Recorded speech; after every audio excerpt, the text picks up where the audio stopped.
Hello student, स्वागत है आप सभी का एक बार फिर से हमारे इस लर्निंग प्लेटफॉर्म बीएससी बायो वाला में।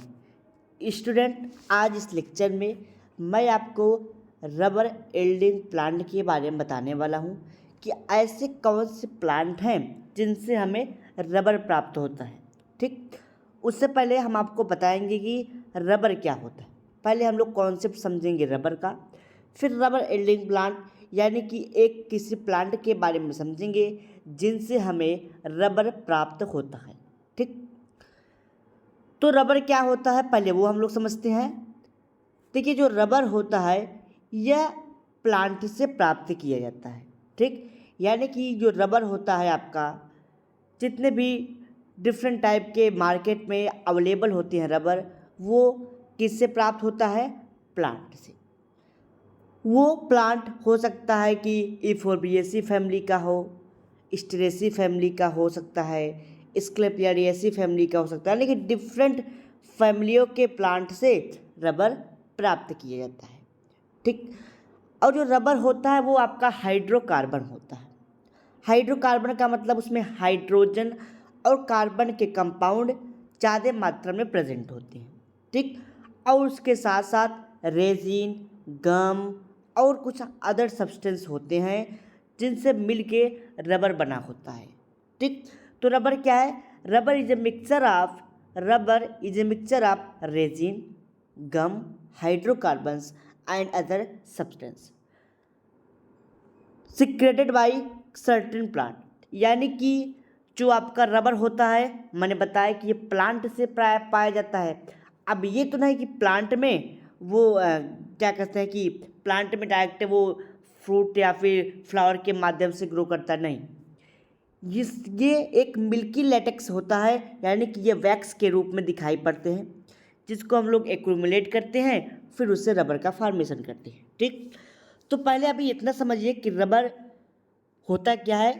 तो रबर ये है, रबर एक मिक्सचर है। ठीक, किन किन चीज़ों का बना होता है? रेजिन का, गम का, हाइड्रोकार्बन का एंड अदर सब्सटेंस का। ठीक, सिक्रेटेड बाई सर्टेन प्लांट। ठीक, कुछ प्लांटों से वो निकलते हैं। The main family which induced producing plant are Moraceae, Euphorbiaceae, Asteraceae, Asclepiadaceae, Apocynaceae. ठीक, यानी कि कुछ मेन फैमिली है, कुछ स्पेसिफिक फैमिली है जिनसे ज़्यादा मात्रा में रबर ऑब्टेन किया जाता है। जैसे मोनेसी फैमिली से रबर प्राप्त किया जाता है। ई फोर बी एस सी से सबसे ज़्यादा रबर ऑब्टेन किए जाते हैं। स्टेरेसी फैमिली यानी कि कंपोजिटिव फैमिली से, स्क्लेपियाडिएसी फैमिली से, एपोसाइनेसी फैमिली से, इन सब फैमिली से रबर आपके प्राप्त किए जाते हैं। लेकिन जो आपका इफोर्बिएसी फैमिली है, इसमें यानी कि इफोर्बिएसी के जो मेंबर है जैसे हिविया, ब्रेसिलेंसिस, ये सब क्या है? इन सब से ज़्यादा अच्छे क्वालिटी के रबर प्राप्त किए जाते हैं। यानी कि अगर वर्ल्ड में देखें तो वर्ल्ड में इसी प्लांट से, इसी इफोर्बिएसी फैमिली के प्लांट से ही रबर प्राप्त किया जाता है। ठीक, अगर बात करें कि वर्ल्ड में सबसे ज़्यादा रबर कहाँ पाया जाता है, तो ब्राज़ील में। ब्राज़ील में सबसे ज़्यादा रबर पाया जाता है, रबर का प्लांट पाया जाता है, वहाँ से रबर निकाला जाता है। लेकिन एक फैमिली है, एक प्लांट है आपका पैरा रबर। पैरा रबर जो क्या है, जो एक सबसे सूटेबल यानी कि सबसे अच्छा रबर प्लांट माना गया है, पैरा रबर, जिसको हम लोग नेचुरल रबर के भी नाम से जानते हैं। ठीक, तो Brazil is the main source of natural rubber. Natural rubber का यानी कि पैरा रबर जिसको हम लोग बोलते हैं, वो मेन सोर्स है क्या? ब्राज़ील। यानी कि ब्राज़ील में पैरा रबर यानी कि नेचुरल रबर पाया जाता है, जो सबसे अच्छी क्वालिटी का रबर माना जाता है। The rubber from this country was known as para rubber. यानी कि इस कंट्री से, ठीक, इस कंट्री से रबर प्राप्त किया जाता है पैरा रबर, क्योंकि जो इसकी कंट्री है वो क्या था? पैरा। ठीक, ठीक, यानी कि पैरा पैरा एक कंट्री है जहाँ से क्या होता है कि डिफरेंट कंट्रियों में उस प्लांट को यानी कि उस डिफरेंट कंट्रियों में पोर्ट किया जाता है, भेजा जाता है, इसलिए इस प्लांट को पैरा रबर यानी कि नेचुरल रबर के नाम से जाना जाता है। मेरे कहने का मतलब ये था, जो नेचुरल रबर है वो ब्राज़ील में पाया जाता है, ठीक, और सबसे ज़्यादा यही पाया जाता है, यानी कि सबसे अच्छी क्वालिटी का रबर यही होता है नेचुरल रबर, जिसको हम लोग पैरा रबर कहते हैं। पैरा रबर क्यों कहते हैं कि क्योंकि para was the port, para एक पोर्ट है जहाँ से एक देश से दूसरे देश पे भेजा जाता है रबर को, ठीक, एक पोर्ट है, कह सकते एक बंदरगाह है जहाँ से रबर को एक कंट्री से दूसरे कंट्री पे भेजा जाता है। तो पैरा क्या है, एक पोर्ट है, ठीक, जहाँ से एक कंट्री से दूसरे कंट्री पे रबर को आदान प्रदान यानी कि एक्सपोर्ट और इंपोर्ट किया जाता है, ठीक। बात करते हैं पैरा रबर की। आज इसी के बारे में हम लोग अच्छे से समझेंगे कि पैरा रबर क्या होता है, यानी कि नेचुरल रबर, किस प्रकार से रबर को प्राप्त करते हैं हम लोग, कैसे कैसे क्या उसकी प्रोसेस होती है, डिस्ट्रीब्यूशन के बारे में बात करेंगे, और डिफरेंट टाइप को कवर डिफरेंट जो है कि डिफरेंट चीज़ों को आज हम लोग कवर करेंगे। समझते हैं पैरा रबर यानी कि नेचुरल रबर। जो पैरा रबर यानी कि जो नेचुरल रबर है, इसका जो फैमिली है वो A4BAC है और इसका बॉटनिकल नेम हिविया ब्रेसिलेंसिस है, ठीक, हिविया ब्रेसिलेंसिस है। बात करते हैं डिस्ट्रीब्यूशन की, तो it is most important source of natural rubber, यानी कि ये जो प्लांट है आपका हिविया ब्रेसिलेंसिस, ये क्या है, ये एक इम्पॉर्टेंट प्लांट है नेचुरल रबर का, जिससे प्लांट को यानी कि रबर को ऑब्टेन किया जाता है, ठीक। It is most important source of natural rubber and provide superior quality of rubber, ये अच्छी क्वालिटी का रबर प्रदान करता है। क्यों? क्योंकि इसमें हाइड्रोकार्बन की मात्रा अधिक होती है, जितने हाइड्रोकार्बन की मात्रा अधिक होगी उतने अच्छी क्वालिटी का रबर प्राप्त होगा। तो जो आपका ये पैरा रबर का प्लांट है उससे क्या होता है, हाइड्रोकार्बन ज़्यादा सीक्रेट होते हैं, इसलिए वो अच्छी क्वालिटी का रबर माना जाता है। The rubber are widely used in Brazil, और रबर का भी ज़्यादा उपयोग कहाँ होता है, ब्राज़ील में होता है। उसके साथ साथ इंडोनेशिया, मलेशिया, श्रीलंका, थाईलैंड, इन जैसे कंट्रियों में अधिक मात्रा में होता है, ठीक। Malaysia produces about 45% of world total rubber, जो मलेशिया कंट्री है वहाँ से लगभग 45% यानी कि 45% यहाँ पे भी सबसे ज़्यादा मात्रा में ग्रो हो रहे हैं क्या, रबर, ठीक। 45% मलेशिया से रबर ग्रो होता है, यानी कि यहीं से क्या होता है, उगाया जाता है। बात करते हैं इंडिया में, तो in India rubber producing tree was first introduce by J.D. Hooker. J.D. Hooker एक साइंटिस्ट थे, इन्होंने सबसे पहले इंडिया में क्या किया था, रबर को इंट्रोड्यूस यानी कि ग्रो कराया था, ठीक।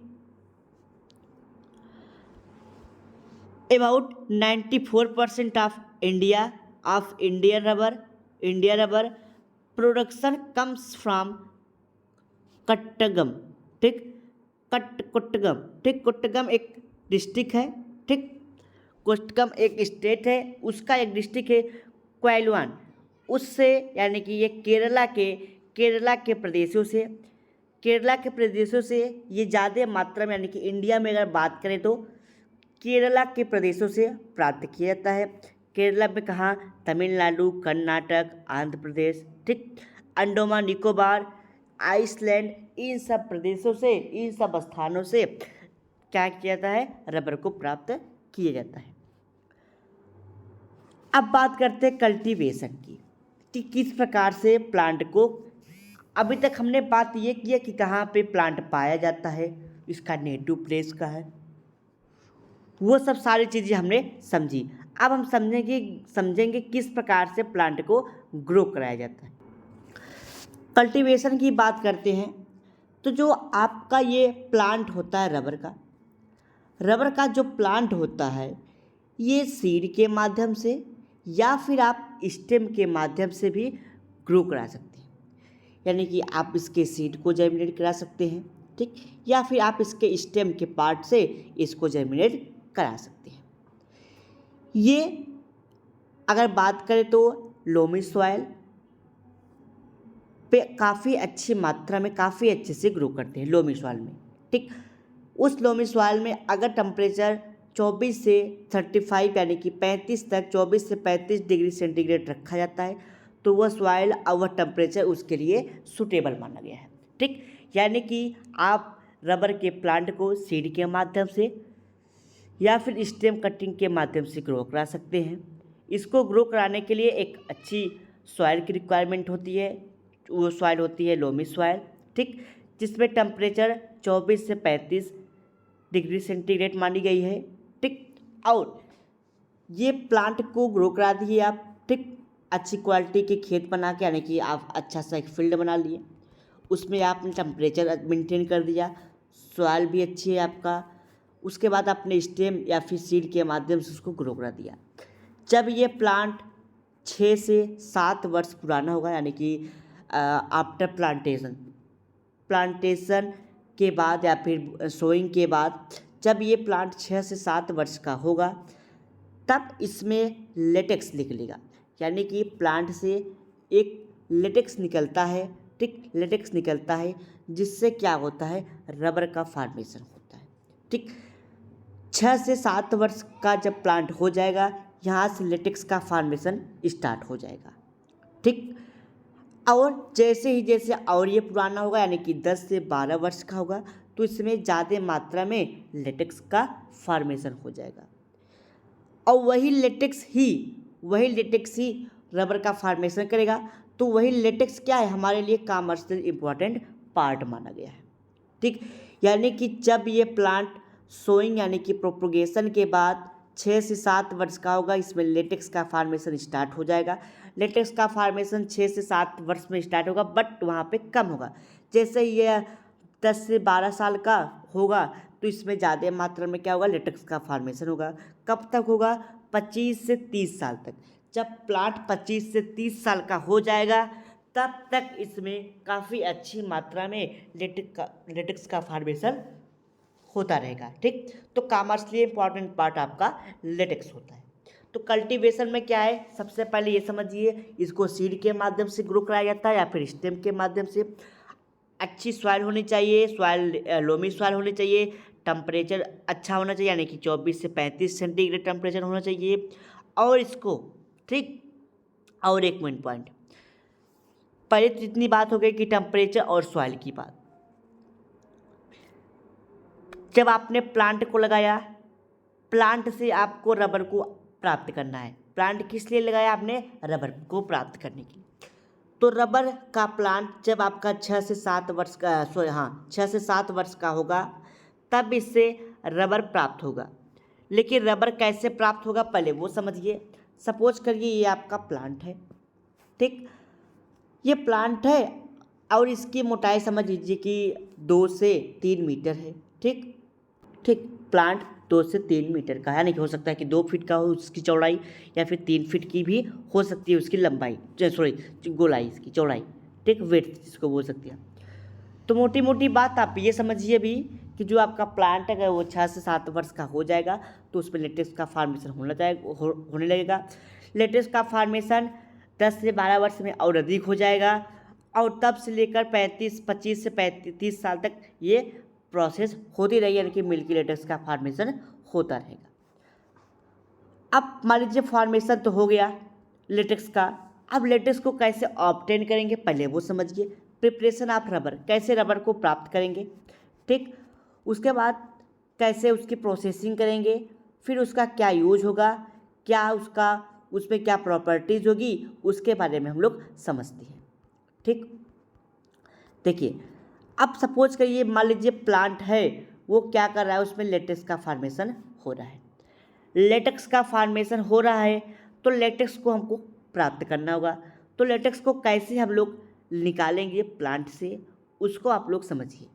ठीक ठीक सपोज करिए कि ये प्लांट है, ठीक, ये प्लांट का स्टेम है। अब इस प्लांट के स्टेम से मिल्की लेटेक्स निकलेगा, ठीक, लेटेक्स निकलेगा, वेसेल्स निकलेंगे। ये प्लांट है, इस प्लांट के स्टेम के ऊपर क्या होगा, बार्क होगा, छाल होगी। पहले हम लोग छाल को एक स्पेशल नीफ के द्वारा, स्पेशल चाकू के द्वारा या फिर किसी इंस्ट्रूमेंट के द्वारा इसके ट्रंक यानी कि शाखाओं से छाल को एक स्पेसिफिक नीफ के द्वारा निकालेंगे। कैसे निकालेंगे वो भी बात समझ लीजिए। ये स्टेम का पूरा पार्ट है, ठीक।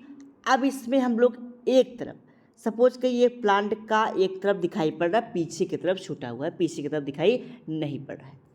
तो प्लांट को हम लोग ऊपर के, प्लांट के ऊपर साइड से, नीचे से नहीं, ऊपर से एक कट बनाएंगे। ऐसे एक कट बनाएंगे वी शेप का, ये वी दिख रहा है ना, एक कट बनाएंगे। कट बनाएंगे वी शेप का हो सकता है या फिर 30 डिग्री का एंगल बना के आप एक कट बनाएंगे। इस कट से बार्क को निकाल लेंगे, उसके बार्क को यानी कि ऊपर के छिलके को आप निकाल लेंगे। छिलके को निकालने के बाद 30 डिग्री का बनाइए तो ये नीचे एक कौन सा आपको दिखाई पड़ेगा, ठीक, इस ट्रंक में, ठीक। आप स्पेशल लीफ के द्वारा इसको काट लेंगे, ठीक। अब क्या होगा, ऊपर की तरफ काटेंगे, नीचे की तरफ नहीं काटेंगे। अब यहाँ से मिल्की लेटेक्स का फॉर्मेशन होगा, लेकिन मिल्की लेटेक्स का फॉर्मेशन कब होगा, इन द मॉर्निंग।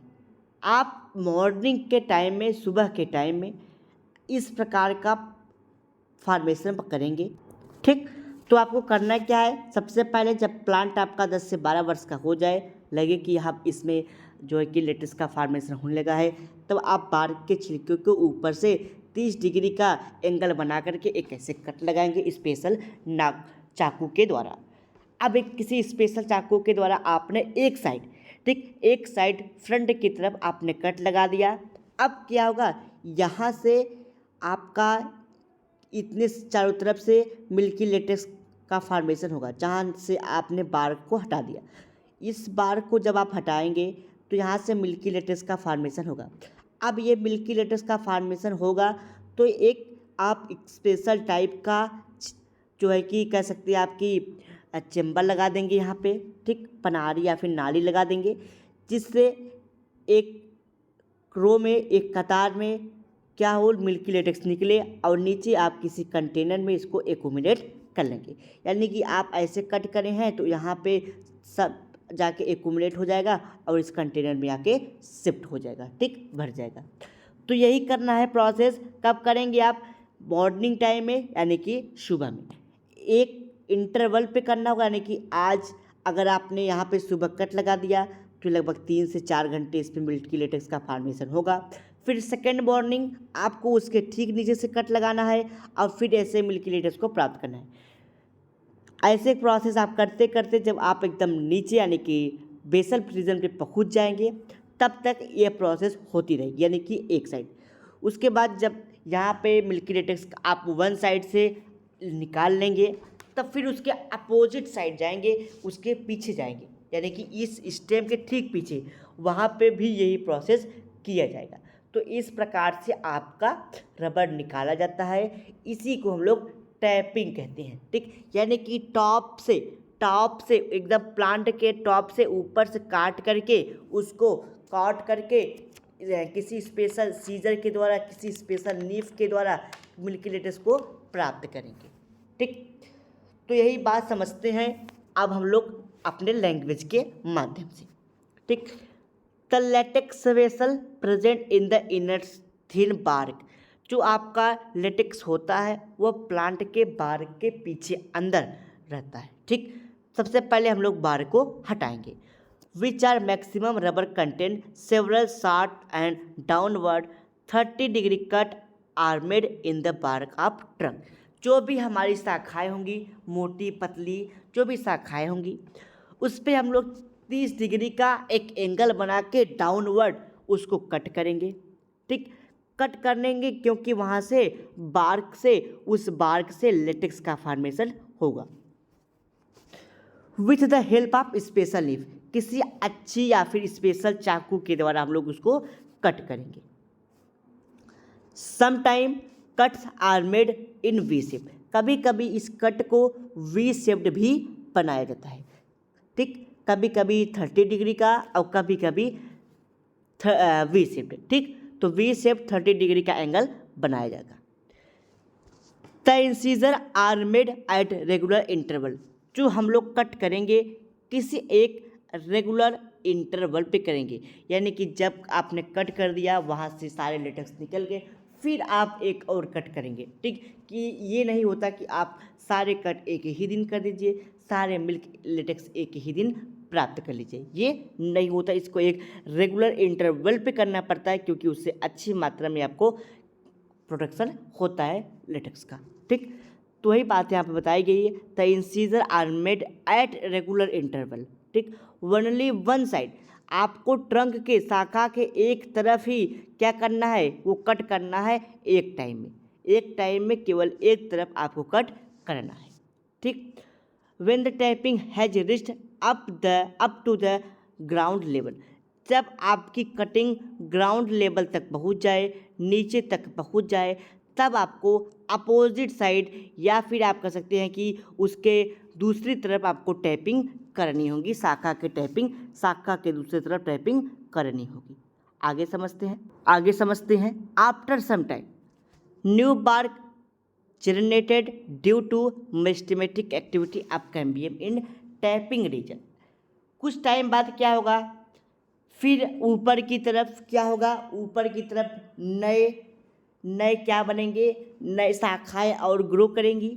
ठीक, यानी कि एक तरफ आपने निकाल लिया, फिर आप दूसरी तरफ निकालेंगे, तो फिर आप कुछ टाइम बाद देखेंगे, कुछ दिनों के बाद देखेंगे कि आपका जो प्लांट है जब वो और बड़ा होगा तो उसमें फिर क्या हो जाएगा, फिर स्पेशल यानी कि फिर बार्क का फॉर्मेशन हो जाएगा, आपका प्लांट लंबा होगा, तो फिर टैपिंग के रीजन और बन जाएंगे।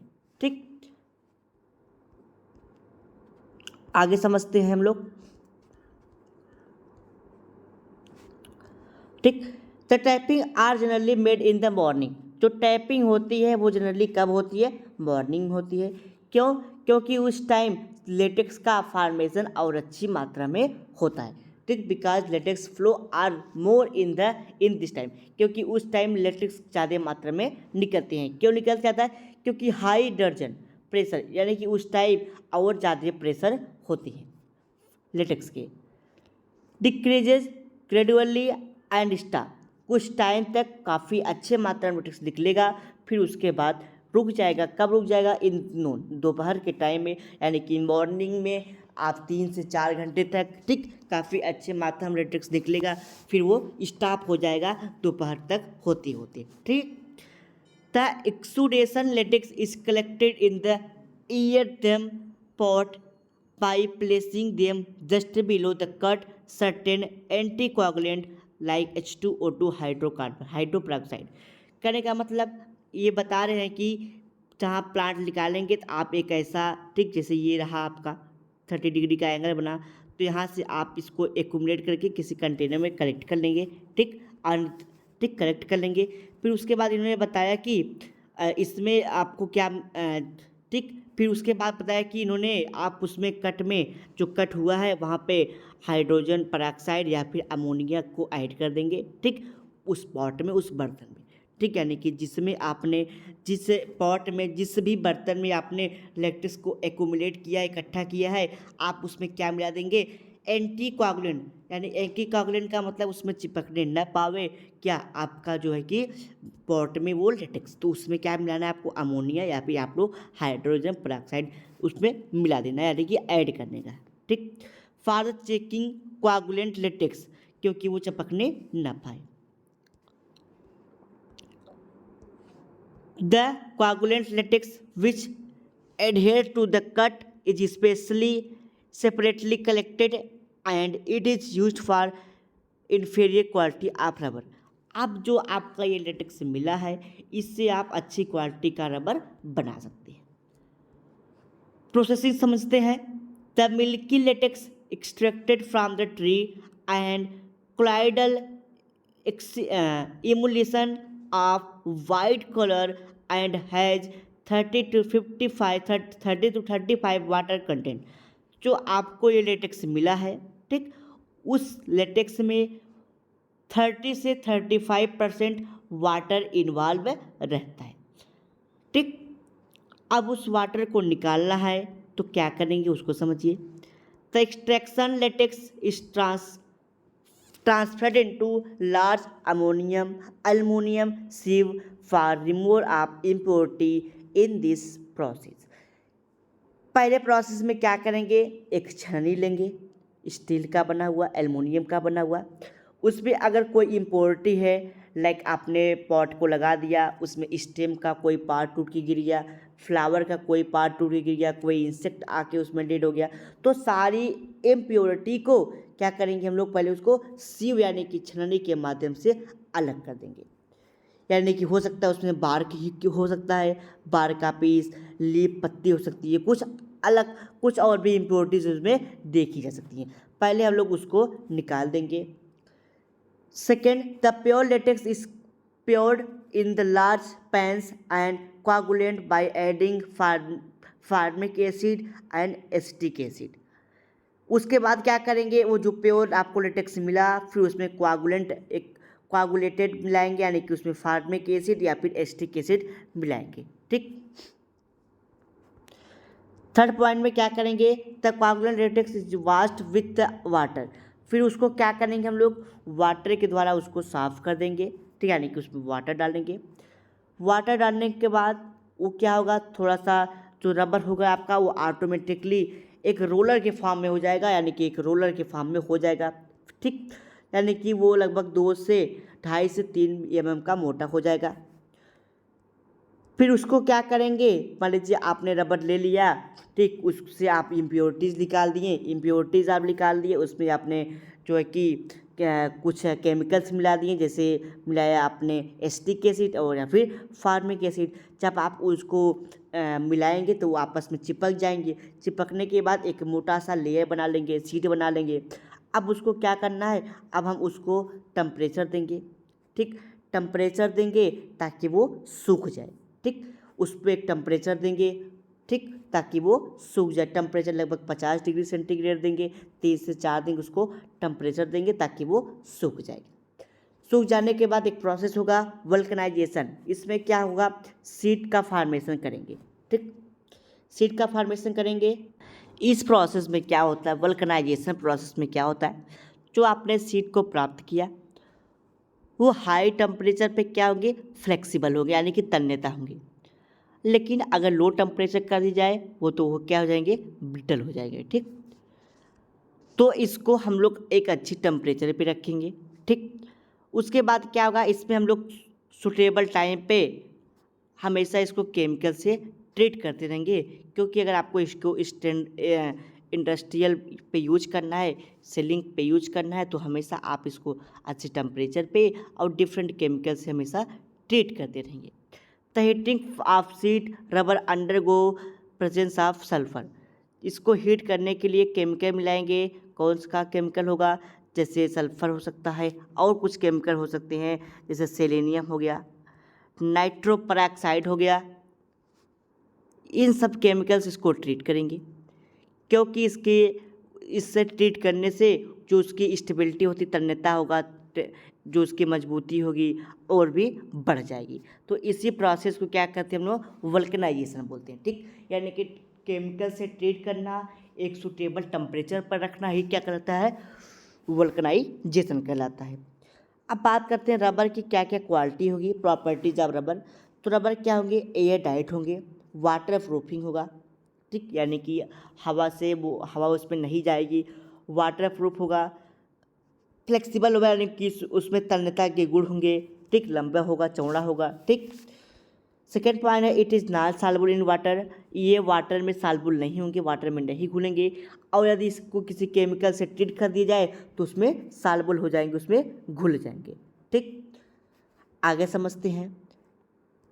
Chemically rubber consist of 92% hydrocarbon, जो कार्बन होते हैं वो लगभग 92% हाइड्रोकार्बन से, जो रबर होते हैं वो लगभग 92 से 94% हाइड्रोकार्बन होते हैं, इसलिए उसको अच्छी मात्रा से, इसीलिए वो काफ़ी अच्छी मात्रा का रबर पाया माना जाता है। उस हाइड्रोकार्बन में क्या होगा, आइसोप्रीन होगा। ठीक, आइसोप्रीन होगा। 3% रेजिन होगा और 2 से 3% प्रोटीन होंगे। The isoprene C5H5 is basic fundamental unit of rubber and natural rubber is formed by polymerization of isoprene, यानी कि C5H5 एक आइसोप्रीन है, ठीक, जिसको नेचुरल रबर मानते हैं। ठीक, ये पॉलीमेराइजेशन से बनता है, आइसोप्रीन के पॉलीमेराइजेशन से बनता है, जिसके कारण इसमें फ्लेक्सिबिलिटी आती है। ठीक, इलास्टिक और फ्लेक्सिबिलिटी किसके द्वारा आती है, क्योंकि इसमें डिफरेंट टाइप के क्या है, आइसोप्रीन पॉलीमराइजेशन है, यानी कि आइसोप्रीन को पॉलीमराइज किया जाता है, जिसके कारण इसमें तन्यता आती है। यूजेस समझते हैं, इसका यूज क्या है। तो इसका यूज क्या है पहले वो समझिए। लगभग 74%, about 70% of roller is used in the manufacture of trees, tubes and other article, take tire tubes and other article associated with automobile industry, यानी कि जो मार्केट में टायर, ट्यूब, डिफरेंट टाइप के ऑटोमोबाइल्स के जो पार्ट होते हैं, जिसमें जैसे फुटवेयर, पावदान वगैरह, जितने भी केबल्स, तार आते हैं जिसमें रबर लगा होता है, वो इसी रबर से बनाए जाते हैं। ठीक, यानी कि लगभग जितने भी कार में, मोटरसाइकिल, बाइक में जितने भी टायर ट्यूब आते हैं, जितने भी रबर के बने हुए अदर पार्ट आते हैं, वो किसके बने होते हैं, इसी रबर के बने होते हैं, इन्हीं चीज़ों से बना होता है। ठीक, अबाउट 12% ऑफ फुटवेयर, लगभग 12% फुटवेयर, यानी कि जो स्लीपर होते हैं, जिसको हम लोग शूज बोलते हैं, शूज वगैरह जो रबर के बनाए जाते हैं वो इन्हीं के। जो केबल, तार आता है, ठीक, इलेक्ट्रिक केबल आते हैं, वो इन्हीं से बनाए जाते हैं। सेकेंड पॉइंट है it is making of sport food, sport would, plastic cloth, electric would, water proof material and roller ETC, यानी कि डिफरेंट टाइप के स्पोर्ट वुड, यानी कि जो लकड़ियाँ होती हैं, लकड़ियों में जो मटेरियल लगे होते हैं। ठीक, जैसे स्पोर्ट का कोई ऐसा प्रोडक्ट बनाया जाएगा जिसमें लकड़ी के साथ साथ कुछ रबर जैसी भी चीज़ यूज की जाती है, तो वही बताया गया स्पोर्ट वुड, प्लास्टिक, कुछ कपड़े, इलेक्ट्रॉनिक वुड, ठीक, वाटर प्रूफ मटेरियल, ये सब किसके बने होती है, रबर के। थर्ड है it is also used in glove, hot water bags और इनिमा। ठीक, यानी कि बैग, ग्लव्स, यानी कि जो हम लोग हाथों में, पैरों में, हाथों का जो ग्लव्स आता है, ठीक, उसको बनाने के लिए, बैग को बनाने के लिए, इनिमा, इन सब चीज़ों को रबर से बनाया जाता है। Several article of daily use such as adhesive, tapes, eraser and made for rubber, जो हम लोग चिपकने वाला कोई गम यूज करते हैं या फिर कोई हम लोग इरेजर यूज करते हैं, तो इसी रबर का बना होता है, जो हम लोग डेली यूज करते हैं। ठीक, तो ये बात है आज रबर के बारे में। रबर के बारे में ये सारी टॉपिक कवर हुई। अगर आपको अच्छा लगा तो वीडियो को लाइक कर दीजिए, सब्सक्राइब कर दीजिए, शेयर कर दीजिए, बेल आइकन दबा लीजिए, ताकि आपको डेली की डेली नोटिफिकेशन मिलती रहे। एक बार क्या चीज़ें हम लोग पढ़े, एक बार समझ लेते हैं, फिर से दोहरा लेते हैं। तो मैंने बताया रबर क्या होते हैं, हाइड्रोकार्बन होते हैं, जो किससे बना होता है, हाइड्रोजन और कार्बन से। कुछ और सब्सटेंस होते हैं हाइड्रोकार्बन का, जैसे रेजिन और गम। उसके बाद मैंने बताया कि बहुत सारी फैमिली है जिससे आपका रबर प्राप्त किया जाता है। उसमें मोस्टली कौन सी फैमिली आती है, E4BSE फैमिली आती है। उसके बाद मैंने बताया कि सबसे अच्छा कौन सा रबर होता है, तो मैंने बताया कि नेचुरल रबर यानी कि पैरा रबर, जो कहाँ से प्राप्त होता है, इफोर्बिएसी फैमिली के हेबिया ब्रासिलियंसिस प्लांट से प्राप्त होता है, जिसमें सबसे ज़्यादा मात्रा में हाइड्रोकार्बन होते हैं। फिर मैंने बताया कि ये ब्राज़ील में सबसे ज़्यादा पाया जाता है, ब्राज़ील के साथ साथ अन्य भी कंट्रियों में पाए जाते हैं। इंडिया में ये तमिलनाडु, कर्नाटक, इन सब जैसे क्षेत्रों में भी पाए जाते हैं। कल्टीवेशन को मैंने बताया कि कैसे इसको उगाते हैं, तो सबसे पहले बताया कि इसका कल्टीवेशन सीड या फिर स्टेम के माध्यम से होता है। इसमें एक टेम्परेचर अच्छा चाहिए और लोमी सॉइल की आवश्यकता होती है।